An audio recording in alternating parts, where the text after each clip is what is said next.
안녕하세요. 저는 올해 30대 후반의 여자입니다. 제 나이도 벌써 40이 다 되어 가는데요. 지금까지 살아오면서 저는 가장 후회되는 일이 바로 결혼한 일입니다. 제가 겪었던 상황은 여러분이 태어나서 한 번도 경험해 본 적이 없다고 자부할 수 있어요. 예전에는 부끄러워서 어디 말도 못하고 다녔는데 역시 세월이 약인가 봐요.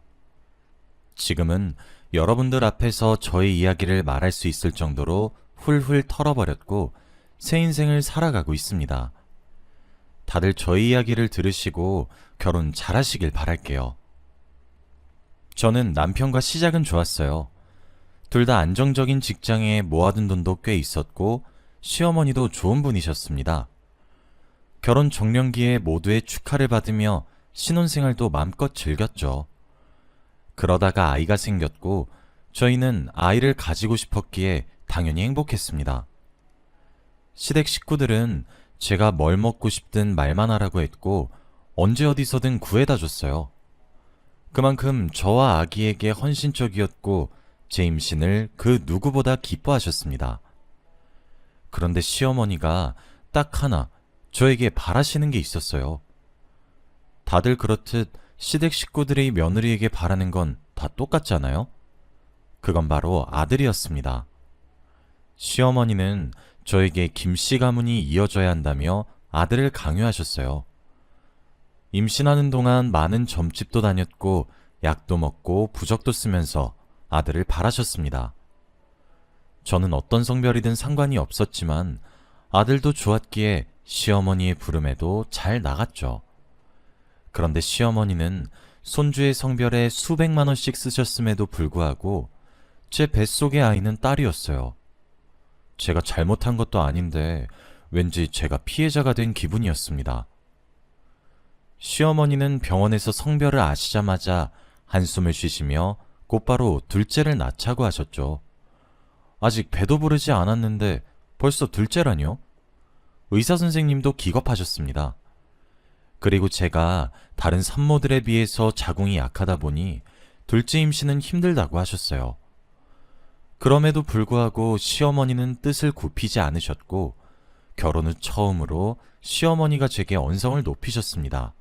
넌 우리 집에 들어왔으면 김씨 가문의 대를 잇는 역할을 해야지.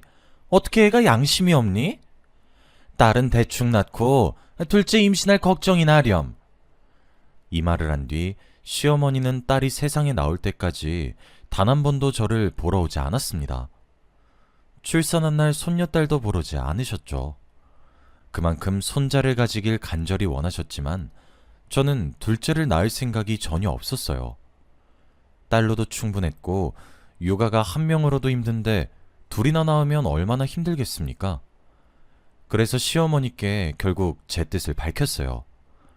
한 대 맞을 각오하고 둘째를 낳지 않겠다고 했습니다. 당연히 저를 혼내며 다그칠 줄 알았는데 시어머니의 반응은 의외였습니다. 네 뜻이 정 그렇다면 어쩔 수 없지. 딸이라도 잘 키우거라. 저는 너무 당황스러웠고 이렇게 쉽게 뜻을 굽힐 거면 왜 저를 그렇게 달달 볶았나 싶더라고요. 그래서 시어머니와 관계도 다시 회복되었고 딸도 열심히 잘 키웠습니다. 시어머니는 손녀에게 관심이 없으셨지만 그래도 노력은 하셨어요. 시어머니가 제 딸에게 무심해도 둘째 강요는 하지 않으시니 이걸로도 충분히 만족했습니다. 저와 남편은 시어머니의 간섭 없이 딸을 잘 키웠어요. 서로 맞벌이였지만 부족함 없이 딸이 하고 싶다는 거, 사고 싶다는 거 다 사주면서 자라게 해주었죠. 저희 가정은 아주 평화로웠고 이대로만 살아도 더할 나위 없이 행복할 것 같았습니다. 그런데 저희 집이 발칵 뒤집힌 사건이 일어나고 말았어요. 그날도 여느 때와 다름없이 평화로운 주말이었고 저희 부부는 딸과 함께 집에 있었습니다. 그런데 시어머니가 급히 시댁으로 오라고 하더라고요. 남편과 저는 시어머니가 한 번도 그러신 적이 없어서 큰일이 일어난 줄 알고 급히 시댁으로 갔습니다. 그런데 시댁에는 웬 낯선 여자가 한 명이 있었어요. 한 번도 본 적이 없는 여자였는데 그 여자는 임신을 하고 있었습니다. 배가 아주 많이 나온 거의 만삭이었죠. 그런데 더 놀라운 건 저만 그 여자를 몰랐습니다. 시댁으로 가니 옆에 있던 남편이 그 여자를 보고 놀라더라고요. 네가 왜 여기 있어? 대체 누군가 싶어 물어보니 정말 놀랍게도 남편의 여동생이었습니다. 신우이였어요. 저는 결혼 전 남편에게 여동생이 있었다는 말을 한 번도 들어본 적이 없어요. 결혼식에도 뵌 적이 없었기에 당연히 외동인 줄 알았죠. 그런데 여동생이 있다뇨? 그걸 결혼 후에 한 저는 기가 막혀 쓰러질 뻔했습니다. 신우이는 배가 불러와 시댁으로 들어왔고 오늘부터 저희와 같이 산다고 했어요. 시댁에서 살고 싶지만 신우이의 직장이 저희 집과 가까워서 집을 구할 때까지 저희 집에서 지낸다고 했죠. 저와 상의도 없이 멋대로 정한 시댁 사람들을 보고 어처구니가 없었습니다. 그래서 남편을 불러 조용히 이야기를 했어요. 여보, 나한테 한 번도 동생 있다는 말 안 했잖아. 근데 그걸로도 모자라서 우리 집에서 지낸다고? 이건 아니지. 내가 다 설명할게. 우리 엄마가 워낙 딸을 싫어해서 여동생도 거의 친자식 아니다시피 살았어. 그런데 이렇게 임신한 채로 나타나니까 엄마가 더 꼴보기 싫나 봐. 어쩔 수 없잖아. 여보가 조금만 봐주라. 응? 남편은 제 편을 들어주지 않았고 자연스럽게 신우이도 저희 집에 얹혀 살게 되었습니다. 시어머니가 신우이를 받아준 이유는 딱 한 가지였어요. 바로 신우이 뱃속에 있는 아이가 남자아이였거든요. 그래서 시어머니가 두 눈 꼭 감고 집 안으로 들이신 겁니다. 시어머니는 가슴을 퍽퍽 치시며 한숨을 내쉬고 있었죠. 아휴, 저 망할 깨집애. 딸들은 이래서 문제야, 문제. 시어머니가 저를 쳐다보시며 그런 말씀을 하시는데 도저히 제가 신우이와 같이 지낼 수 없다고 말할 수 없었어요. 그래서 제가 한번 참고 신우이를 저희 집에 들였고 한동안 같이 살게 되었죠. 그런데 신우이는 만삭이 다 되어 저희 집으로 들어와서 그런지 손 하나 까딱하지 않았습니다. 저보다 나이가 한참이나 어린데도 불구하고 이것저것 시켰죠. 물 떠달라, 이 음식 만들어달라 등등 저에게 바라는 것도 많았습니다. 그리고 더 놀라운 건 바로 손빨래였어요. 신우이는 자신의 옷을 빨아달라며 자기 옷들을 저에게 산더미로 주는데 말이 나오지 않았습니다. 제 딸 옷도 손빨래를 해본 적이 없는데 어떻게 신우이 옷을 빠나요? 제가 할 수 없다고 스스로 하라고 말을 해도 신우이는 고집불통이었습니다. 헤이, 임산부가 어떻게 손빨래를 해요? 언니가 빨래 잘하시니까 제 것도 빨아주세요. 이런 기상천외한 말들을 애교 섞인 목소리로 늘어놓는데 정말 화가 나 미치는 줄 알았습니다. 저는 결국 신우이의 옷을 손빨래하지 않았어요. 그대로 빨래통에 넣어둔 채 다른 빨래들만 빨았습니다. 그런데 어느 날 저는 충격적인 장면을 보고 말았어요. 제가 신우이의 옷을 빨지 않으니 남편이 그 여자의 옷을 빨고 있는 겁니다. 제가 너무 놀라서 뭐 하냐고, 왜 당신이 여동생 옷을 빨고 있냐고 하니 남편은 오히려 당당했어요. 오빠가 여동생 옷 빨아줄 수 있는 거 아니야? 당신이 하기 힘들어할 것 같아서 내가 하는 거니까 너무 걱정하지 마. 이런 말을 하며 다시 손으로 빨고 있는데 도저히 그 꼴을 볼 수 없었습니다. 그래서 남편을 밀치고 결국 제가 그 빨래를 마무리 지었어요. 그만큼 저와 신우이 사이의 신경전은 끊임없이 했습니다. 남편은 그 사이에서 갈팡질팡 못하고 있었죠. 집에 자기 여동생과 와이프가 기싸움을 하고 있는데 남편이 얼마나 힘들었을까요? 신우이는 남편한테 아기가 이거 먹고 싶어 한다며 이것저것을 사달라고 하는데 정말 꼴사나웠습니다. 어느 날은 새벽에 갑자기 안방에 마음대로 들어와서는 제 남편을 깨우더라고요. 그런데 깨우자마자 하는 말이 너무 어처구니 없었습니다. 오빠, 나 참외가 너무 먹고 싶은데 밖에서 사와주면 안 될까? 잠을 중요하게 생각하는 남편이라서 신우이의 말을 당연히 거절하고 다시 잠에 들 줄 알았어요. 그런데 제 예상과 다르게 남편은 그 자리에서 바로 일어나 옷을 주섬주섬 입었습니다. 그때 시간이 새벽 3시였는데 남편은 시누이를 위한 참외를 사러 밖을 나갔죠. 처음 보는 남편의 모습에 헛웃음이 나왔고 시누이를 쳐다봤는데 왠지 모르게 저를 비웃는 듯한 표정을 지으며 방을 나갔습니다. 뭔가 자신이 승자라는 표정을 보여준 듯 했죠. 남편은 결국 2시간 뒤 참외를 들고 집으로 들어왔고 얼마 자지도 못한 채 출근 준비를 했습니다. 남편은 이 정도로 시누이한테 헌신적이었어요. 저도 남매라서 알지만 저는 남동생한테 이렇지 않습니다. 이 정도로 애틋하고 사랑하는 사이가 아니에요. 그런데 시누이와 남편은 오랫동안 못 만났던 사이여서 그런지 가족보다 더 가족 같은 사이였죠. 그렇게 시누이는 아이를 낳고 건강한 왕자님을 출산했어요. 시어머니는 제가 딸을 낳았을 땐 한 번도 병원에 오지 않으시더니 시누이가 낳을 땐 하루 종일 병실을 지키셨습니다. 바로 시누이 때문이 아니라 시누이가 낳은 아들 때문에 말이죠. 시누이가 낳은 아들을 아는 채 우쭈쭈하고 계시는데 그날 시어머니가 해맑게 웃는 모습을 처음 봤습니다. 제 딸은 손도 대지 않으시려고 하면서 아들은 저렇게 차별하시니 속상했죠. 시누이도 아들을 낳자마자 시어머니의 관심이 뚝 끊겼습니다. 시어머니는 손자를 보러 저희 집으로 오셨고 저희와 대화도 하지 않으셨어요. 그저 아이와 놀고 아이와 산책을 하기 위해서 방문하셨습니다. 그런데 아이를 낳고 시누이가 아기를 돌봐야 하는데 시누이는 밖으로 나다녔어요. 그동안 못 놀았던 거 즐긴다며 집에도 잘 들어오지 않았고 아기 모유 수유도 제대로 하지 않았죠. 같은 엄마가 봤을 때 정말 무책임해 보였습니다. 시누이가 육아를 하지 않는 걸 시어머니가 다 했고 시누이는 외박도 잦았고 거의 집에 없다시피였어요. 그런데 시어머니는 그런 시누이한테 큰 관심이 없었고 아기를 돌봐달라는 말도 없었어요.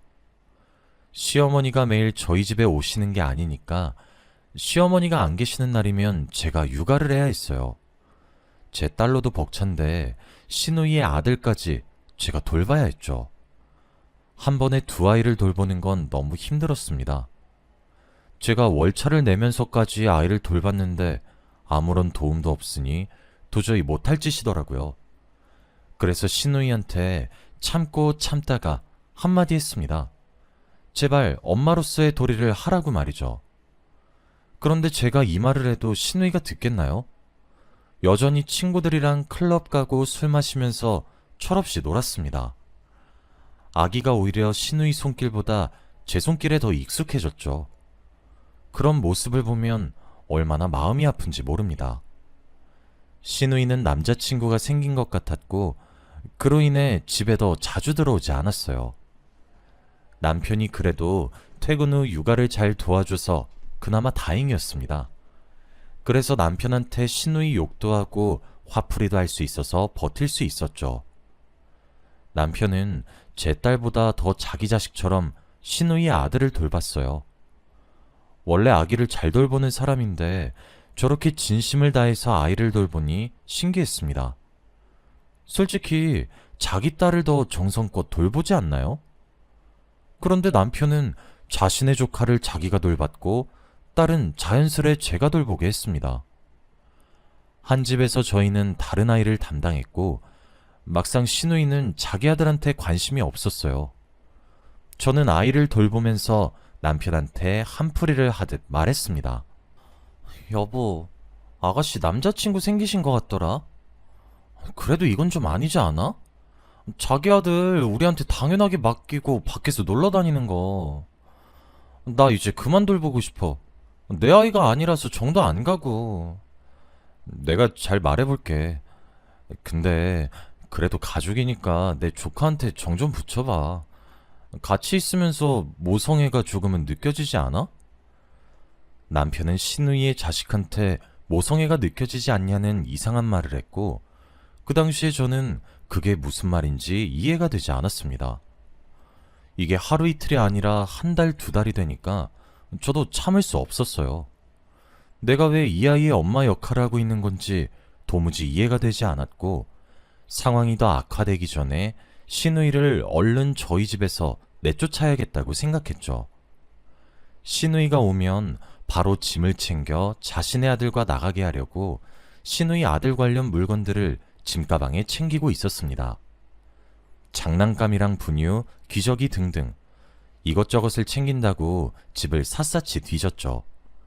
그리고 아기 관련한 병원 진료 내역이나 약들도 챙겼습니다. 그런데 찾는 과정에서 충격적인 것을 발견하게 되었어요. 종이 뭉텅이로 되어 있었는데 시누이 방에서 발견했습니다. 그런데 그건 친자검사 결과지였어요. 검사 결과는 99% 불일치라고 떴고 누구를 대상으로 친자검사를 한 건지 보았는데 저는 제 두 눈을 의심했습니다. 바로 제 남편과 시누이의 아들을 검사했거든요. 왜 조카와 삼촌을 친자검사를 하는지 도무지 이해가 되지 않았습니다. 당연히 결과적으로 불일치라는 걸 알지 않나요?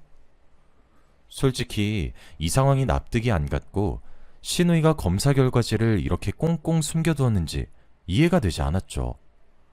저는 바로 남편한테 전화를 해서 이 상황을 알렸습니다.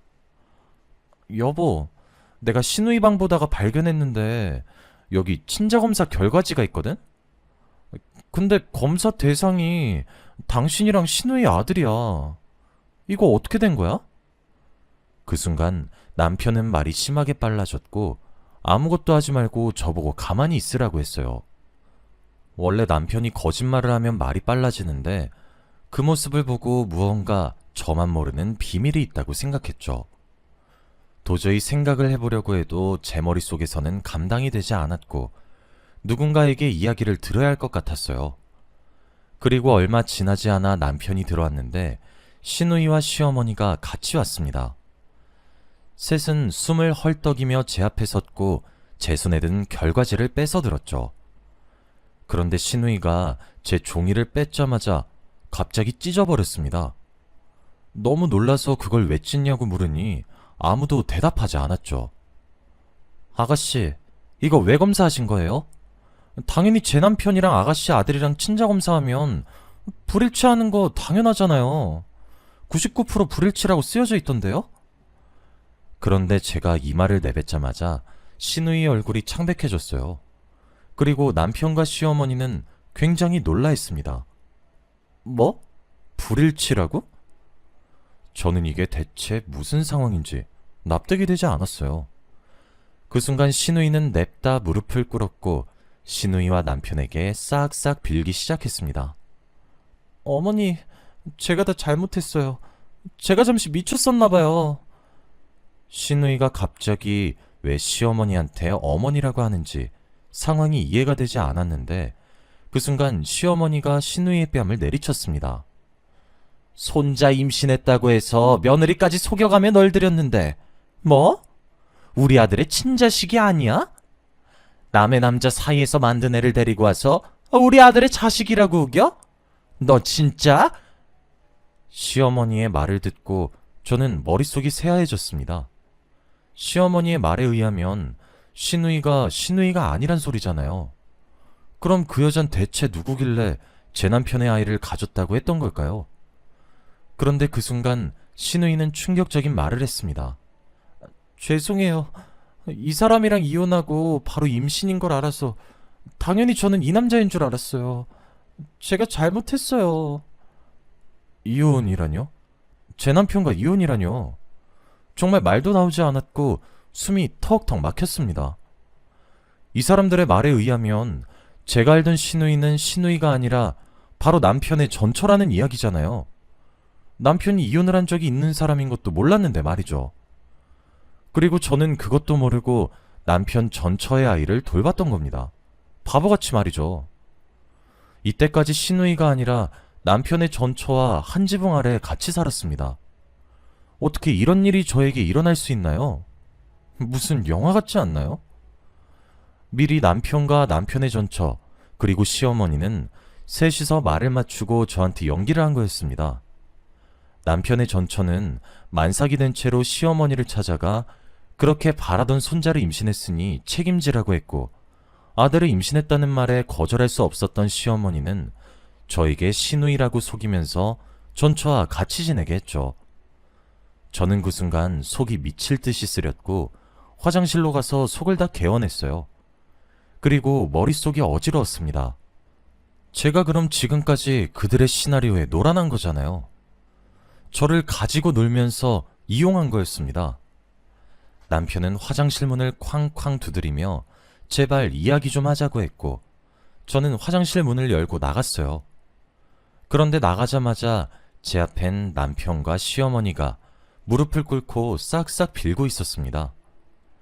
남편은 미안하다는 말만 반복했지만 시어머니는 상황 파악을 못하셨는지 이상한 말을 내뱉으셨어요. 아들만 낳아주면 집에서 바로 내보내려고 그랬단다. 네 자식이라 생각하고 한 번만 키워주면 안 될까? 어차피 네 남편 유전자 반도 있으니 그럼 내가 내 재산 너한테 다 주마. 시어머니는 남편 전처의 아들을 제 호적으로 올려달라고 했고 저는 터무니없는 말에 헛웃음이 나왔습니다. 그래서 남편이 예전에 저에게 모성애 어쩌고 했던 거였죠. 정말 기가 막혔고 화가 나서 미치는 줄 알았습니다. 그런데 남편과 시어머니보다 싫었던 사람은 바로 남편의 전처였어요. 어떻게 다른 남자의 아이를 임신하고 들어올 생각을 했을까요? 남편 말로는 불륜으로 이혼했다고 하는데 양심 있는 사람이 그러면 안 되지 않나요? 저는 그 여자의 뺨이라도 내려치고 싶어서 성큼성큼 걸어가 팔을 올렸는데 갑자기 그녀는 충격적인 말을 했습니다. 저 둘째 임신했어요. 어떻게 이런 일이 있을 수 있죠? 저는 팔에 힘이 풀렸고 이 상황을 감당하기조차 힘들었습니다. 남편의 전처는 둘째는 무조건 제 남편의 자식이 맞다고 했는데 그럼 저와 부부일 때도 그 여자와 하룻밤을 보냈다는 말이잖아요. 남편과 시어머니도 둘째는 예상 못하셨는지 말도 하지 않았습니다. 그리고 저는 그 여자를 때릴 힘도 없었죠. 남편은 자신의 불륜이 저에게 들통이 났으니 아무 말도 하지 못했고 시어머니도 저를 붙잡지 않았습니다. 그리고 저는 딸을 데리고 그 집에서 나왔어요. 평생 그들이 불행하기를 바라면서 말이죠. 집에서 나오자마자 그 여자에게 상간녀 소송을 하고 남편도 고소했어요. 이혼도 당연히 했고요. 그 집에서 겪은 일은 지금 생각해봐도 정말 충격적인 것 같아요. 어떻게 저에게 이런 일이 생길 수 있나요? 남편과 그 여자는 마지막 양심은 있는지 저에게 아무런 반박도 하지 않았고 제가 제시한 위자료 금액을 그대로 줬습니다. 그리고 다 인정했어요. 그리고 그들은 다시 합쳤다고 합니다. 정말 어처구니 없지 않나요? 저는 그들의 싸움에 껴서 처참하게 짓밟혔는데 말입니다. 저는 딸과 함께 친정으로 가서 살게 되었어요.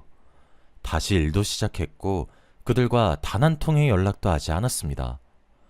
분명 잘 살고 있을 거라고 생각했고 소식이 전혀 궁금하지 않았거든요. 그런데 전 남편은 딸을 보러 한 번을 오지 않았고 부성애가 없었습니다. 그 모습을 보면서 이혼 정말 잘했다는 생각이 들었네요. 이렇게 1년 정도 살았는데 얼마 후 연락이 왔어요. 바로 전 남편한테서 말입니다. 헤어지고 처음 한 연락이었는데 대뜸 저에게 말도 안 되는 제안을 하기 시작했어요. 우리 다시 합치면 안 될까? 저는 그 말을 듣고 너무 역겨워서 전화를 끊었습니다. 그런데 전 남편은 저에게 문자로 충격적인 내용을 보냈어요. 바로 그 여자와 관계를 정리했다는 내용이었습니다. 그런데 정리한 이유가 바로 그 여자가 임신한 둘째도 알고 보니 전 남편의 아이가 아니었다고 합니다. 자신과 불륜을 저지르는 동시에 다른 남자들과도 많이 만났대요. 전 남편은 아이를 낳고 혹시나 첫째처럼 그럴까봐 한번 친자검사를 몰래 했었는데 정말 불일치가 나왔고 그 결과를 보자마자 바로 이혼을 하자고 했대요. 아이 둘을 데리고 집에서 쫓겨난 거죠. 전 남편은 그 여자를 소송하고 위자료랑 손해배상을 청구했다고 합니다. 이런 바보 같은 여자한테 놀아난 자기가 너무 한심하대요. 그러면서 저 아니면 안 되겠다고 하는데 양심이 없어도 너무 없었죠. 저는 대답할 가치가 없다고 느껴 답장도 하지 않았고 그를 차단했네요. 사실 저는 그 일이 있고 나서 매일 악몽을 꿔요. 그래서 잠에 들기가 무서울 정도로 힘들었는데 전 남편이 행복하지 않다는 소식을 들으니 한결 마음이 편안해졌는지 그 뒤로 악몽을 꾸지 않았습니다. 그 여자는 자기 자식들의 아버지가 누군지 아직도 모른다고 했고 혼자서 아이를 키우며 겨우겨우 살아가고 있다고 했고 전 남편은 이 사건이 회사의 소문이 다 나버려서 잘렸다고 합니다. 정말 인과응보란 말이 사실인가 봐요. 저는 그들이 저에게 엄청난 짓을 하고 불행하니 기분이 너무 좋습니다. 지금은 딸과 함께 독립해서 둘이서 행복하게 살고 있어요. 아빠가 없음에도 불구하고 딸은 씩씩하게 잘 자라주고 있습니다. 앞으로 저는 오로지 딸만 보고 살려고요. 여러분은 결혼 잘하시길 바래요. 저는 앞으로 결혼하지 않으려고요. 저의 이야기는 여기까지입니다. 들어주셔서 감사합니다.